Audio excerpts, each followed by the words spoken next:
Pharaoh's Mummy Drowned Pharaoh was found mummified.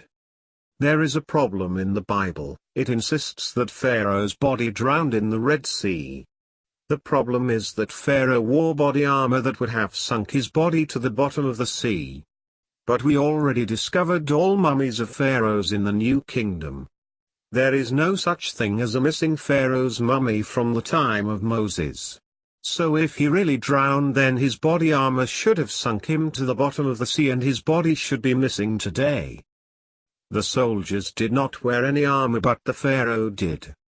Because of the climate, very little armor was ever worn in Africa. Sometimes broad leather bands covered part of the torso of charioteers, but generally soldiers are depicted without any body protection.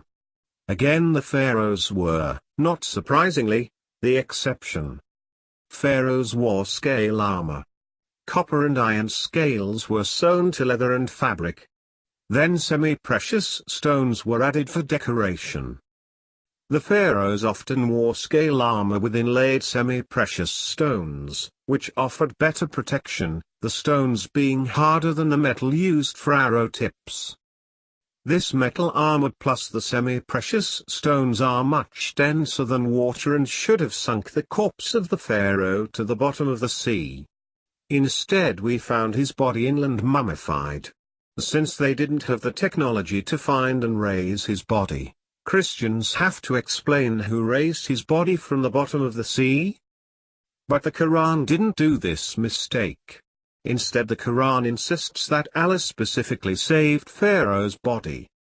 فَالْيَوْمَ نُنَجِّيكَ بِبَدَنِكَ لِتَكُونَ لِمَنْ خَلْفَكَ آيَةً وَإِنَّ كَثِيرًا مِنَ النَّاسِ عَنْ آيَاتِنَا لَغَافِلُونَ. Today we will preserve your body, so that you become a sign for those after you. But most people are heedless of our signs. So Allah saved Pharaoh's body because Pharaoh could not float. And since Allah saved his body, then no mummy should be missing today. No mistakes in the Quran. How could an illiterate man who lived 1,400 years ago have known who will sink and who will float?